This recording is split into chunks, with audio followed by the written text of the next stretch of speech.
Hello बच्चों, let's start this question. So this question says two vectors are inclined at an angle theta. So how would you add these two vectors analytically? Discuss the special case when theta is equal to 0 degree. ठीक है, तो चलिए अब हम इस question को start करते हैं. तो देखिए बच्चों, इस क्वेश्चन का आप की कॉन्सेप्ट लिख सकते हैं. इस क्वेश्चन का की कॉन्सेप्ट आप लिखेंगे. देखिए यहाँ पर हमें क्या करना है, वेक्टर्स का क्या करना है, एडिशन करना है. So that how would you add this to vector analytically. ठीक है, तो ये क्या है, एडिशन.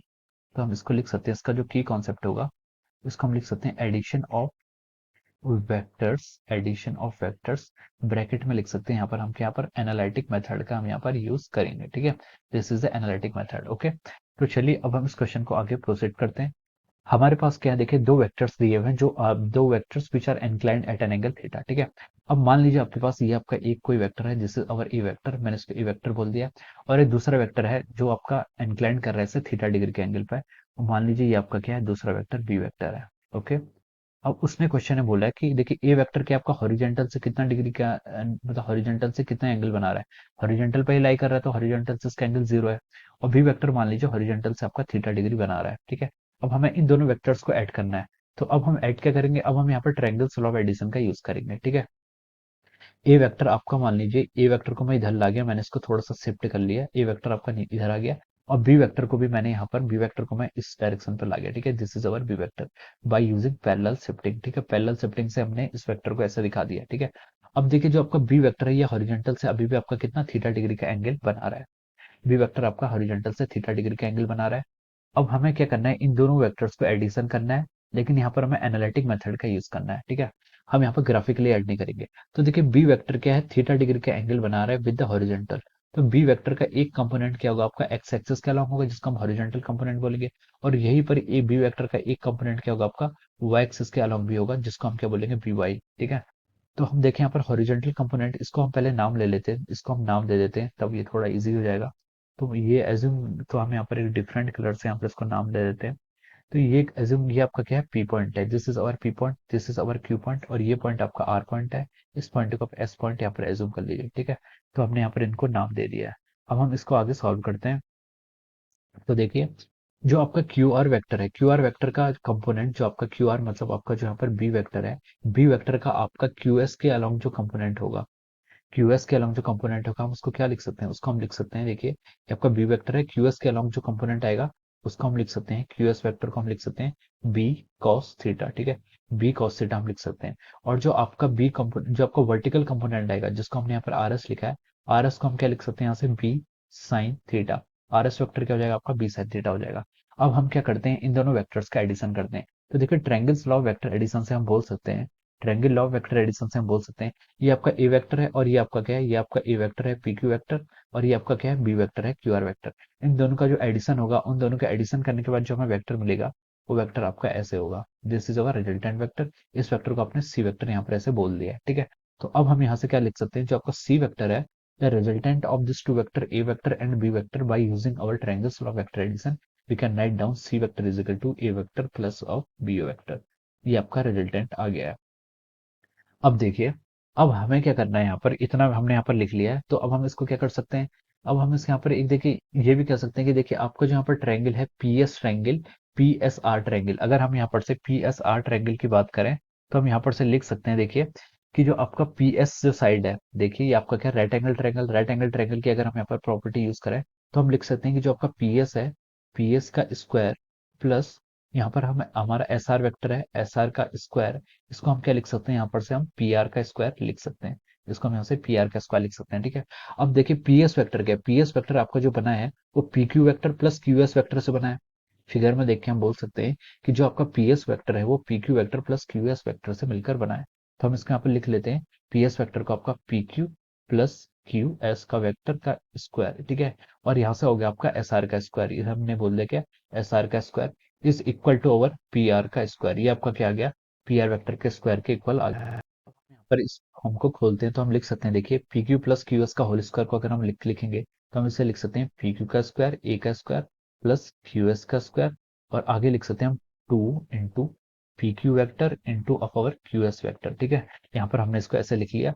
फिर प्लस लिख सकते हैं आगे आपका एस आर का square is equal to our P R का स्क्वायर, ठीक है, ये हमने पी आर का स्क्वायर लिख दिया, ठीक है। अब देखिए पी क्यू वेक्टर हमें पता है, पी क्यू वेक्टर आपका ए वेक्टर है, क्यू एस वेक्टर क्या आपका, क्यू एस वेक्टर हमें यहाँ पर क्यू एस वेक्टर अभी हम निकालते हैं, ठीक है। और आपका two P Q into Q S plus S R का square is equal to P R का स्क्वायर है, ठीक है।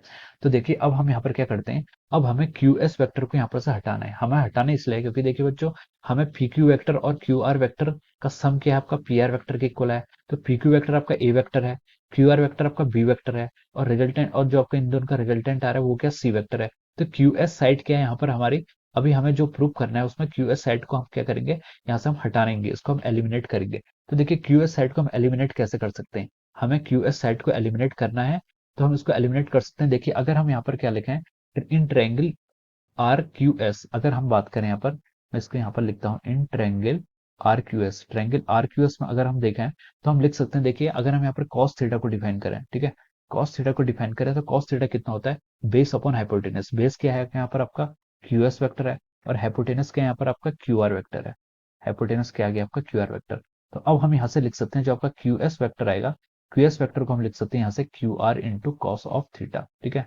अब देखिए हमने यहाँ पर कॉस थीटा ही को डिफाइन किया, क्योंकि देखिए हमें क्यूएस को हटाना था, क्यूएस को इस टर्म को हमें यहाँ से हटाना था, और क्यू आर वेक्टर हमें पता है, क्यू आर वेक्टर क्या बी वेक्टर है, इसीलिए हमने यहाँ पर कॉस थीटा को यहाँ पर डिफाइन किया, ठीक है। क्यू आर वेक्टर को हम लिख सकते हैं, देखिए मैं इसको थोड़ा और इजी बनाने के लिए यहाँ पर सीधे लिख लेता हूँ। पी क्यू वेक्टर क्या है, पी क्यू वेक्टर क्या आपका ए वेक्टर, तो मैंने इसको लिख लिया ए का स्क्वायर। क्यूएस वेक्टर क्या है, क्यूएस वेक्टर क्या है आपका, क्यूएस वेक्टर को अपने यहाँ से आप रिप्लेस कर दिया है, ये क्यूएस वेक्टर कितना है आपका, क्यूएस वेक्टर यहाँ से कितना है, Q R cos theta. Q R vector को क्या लिख सकते हैं हम यहाँ से, बी कॉस थीटा। ए और बी, ए बी सी तो हमने पहले ही डिफाइन किए, तो हम सारे वेरिएबल्स को उनके टर्म पे यहाँ पर लिख रहे हैं, ठीक है। तो क्यूएस का स्क्वायर, हम यहाँ से क्यूएस का जो स्क्वायर आएगा उसको क्या लिख सकते हैं, क्यूएस आपका आ गया बी स्क्वायर और cos square theta, okay. Two times P Q, P Q को क्या लिख सकते हैं, A vector into Q S, Q S फिर से आ गया, क्यू एस को क्या लिख सकते हैं, बी कॉस थीटा, तो हमने लिख लिया into P cos of theta.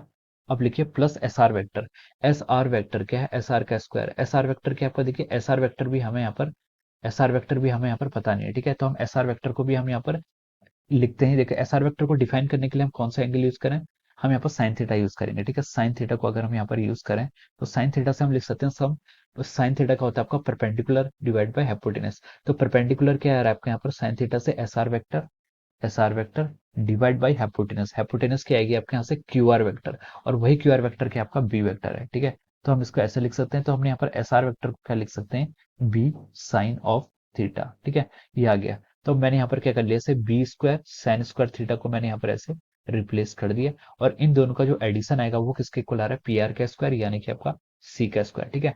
अब देखिए अब हम इस इक्वेशन को आपकी नेक्स्ट स्लाइड में सॉल्व करते हैं। तो देखिए पहले हम यहाँ पर देख लेते हैं इसमें क्या है, जो आपकी लास्ट इक्वेशन है या फिर लास्ट लाइन है।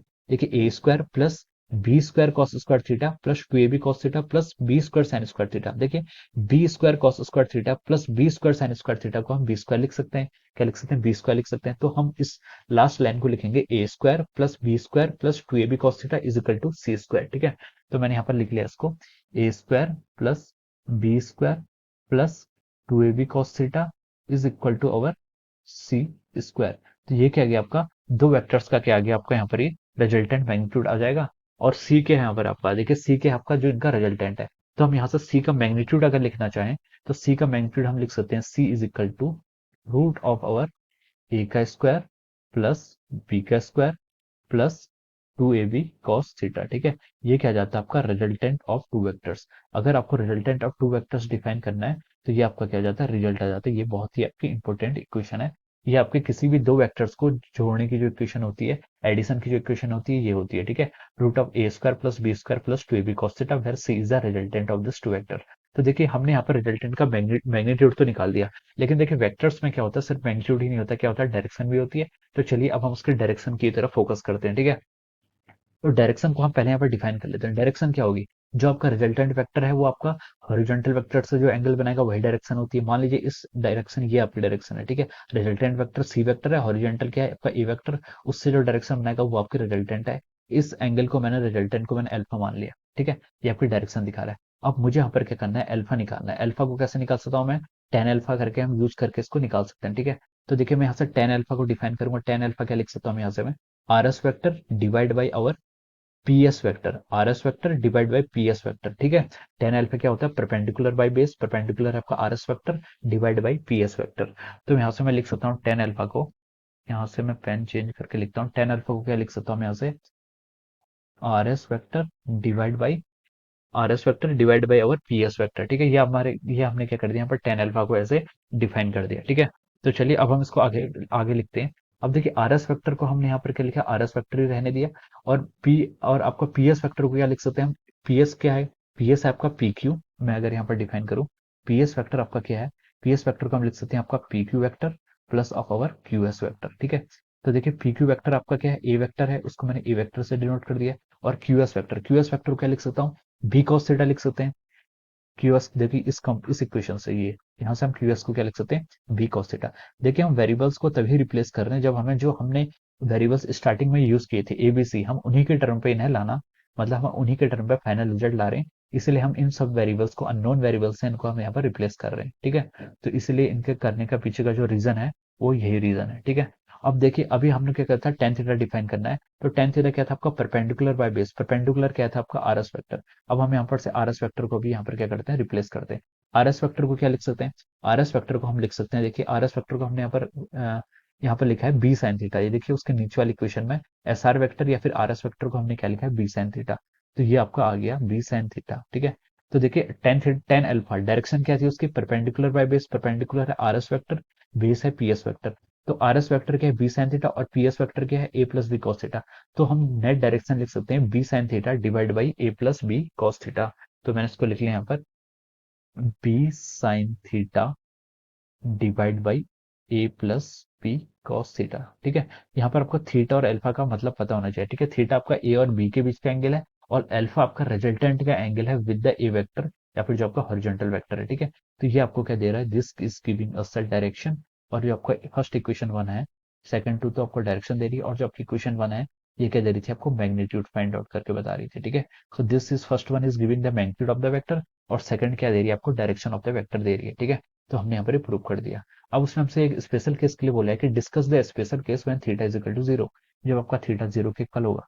तो देखिए जब थीटा जीरो के इक्वल होगा तो हम डायरेक्ट इक्वेशन वन में पुट कर लेते हैं, स्पेशल केस को हम फर्स्ट लिख रहे हैं when theta is equal to zero, जब आपके थीटा की वैल्यू जीरो है, तो हम लिख सकते हैं सी है जो आएगा आपका, it is equal to root of A का स्क्वायर प्लस बी का स्क्वायर।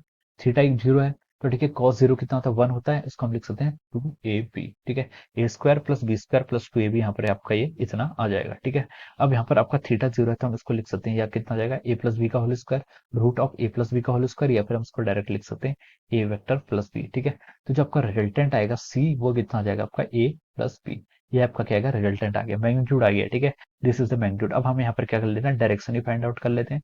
डायरेक्शन कितनी है यहाँ पे, टेन अल्फा, टेन अल्फा को लिख सकते हैं हम b sine theta divide by over a plus b cos theta, ये आपका क्या डायरेक्शन दे रहा है। थीटा कितना है, जीरो है, तो ऊपर वाली टर्म जीरो होगी, तो फाइनल आपका जीरो ही हो गया, ठीक है। तो फाइनल क्या आ गया आपका, जीरो हो गया।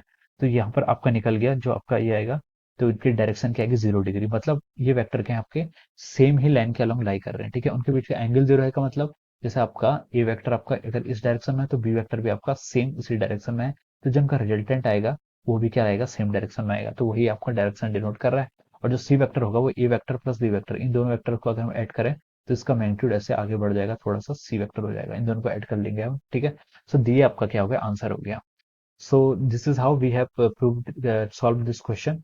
फर्स्ट पहले हमने क्या करा, यहाँ पर हमने एंगल, हमें टू वेक्टर्स दिए हुए थे, हमने क्या किया, उनको ऐड किया, एनालिटिक उनकी डायरेक्शन और मैग्नीट्यूड दोनों फाइंड आउट किया, फिर हमने यहाँ पर स्पेशल केस को भी यहाँ पर क्या डिस्कस कर लिया। सो this is the solution of this question.